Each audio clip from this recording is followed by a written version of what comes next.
Well, dead zones are just like the name implies. They're dead because the oxygen has been taken out of those zones, deprived.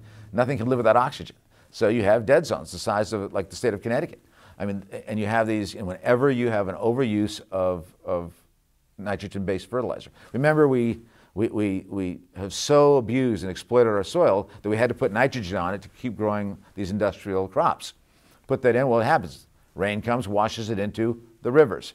Goes down the rivers into these deltas, stays there, right? The nitrogen, you have all these blooms, these algae blooms. What do they soak up? What do the algae blooms? They soak up oxygen. And then you've seen it all on television, these huge fish kills. I mean, you see thousands, tens of thousands, hundreds of thousands of deaths of fish because they are deprived of oxygen. Nothing can live there. Nothing can live. So in order to grow these plants through synthetic fertilizers, often created through oil, by the way. So we want soil, not oil. That's 1 7-second soundbite you want there. We want soil, not oil here, and we know the result of that by trying to last gasp, put these millions and millions of pounds of fertilizer on our land to try and keep industrial agriculture alive for 5 or 10 more years before the whole paradigm collapses. We have this terrible result.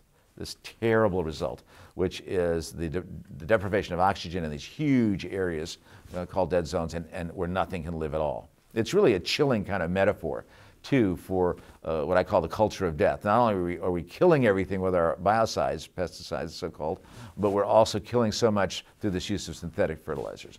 So just as we need a worldwide movement, we're getting a worldwide movement to finally protect our soils, to realize how vital soil is, that it's really the basis of all life. We need just a strong movement to say there's a bad guy here, and the bad guy is synthetic fertilizer, and dead zones is only one of the terrible things that result from that. I mentioned before, it's also, because of nitrous oxide, contributing to climate change.